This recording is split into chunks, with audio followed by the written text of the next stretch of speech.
আমার সোনা কি খাচ্ছে? পায়েস খাচ্ছে, প্রভুর প্রসাদ খাচ্ছে, গোপালের প্রসাদ খাচ্ছে না। তো আজকে আমার সোনার পাপার জন্মদিন, তাই পাপা ওকে খাইয়ে দিচ্ছে। নতুন জামা পরে, পাপা নতুন জামা পরেছ? ইয়ে জামাটা কি সুন্দর। আচ্ছা ঠিক আছে, খাও, কেন সবাইকে নন্ন করেছো? আমার সোনা সবাইকে নন্ন করেছে, তাই তো? এই যে আজকে আমার সোনার জন্মদিন, তোমরা প্রত্যেককে আশীর্বাদ করো আমার সোনা খুব ভালো থাকে, সুস্থ থাকে এবং খুব একটা বড় মনের মানুষ হয়, এটুকু তোমাদের কাছ থেকে চাইবো। আমরাও এটাই আশীর্বাদ করবো।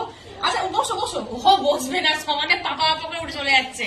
ওই যে পাপার কাছে গিয়ে বসলো, ওই দেখো। আচ্ছা ওখানে বসো, ঠিক আছে, নাও নাও নাও নাও ধরো না। ওই জন্য ঠাকুরের কাছে প্রসাদ দিয়েছিলাম, ওই পায়েস মিশি, সেটাই ওকে খাওয়াচ্ছি। নাও, এই যে ঘোরো আমার দিকে, ঘোরো।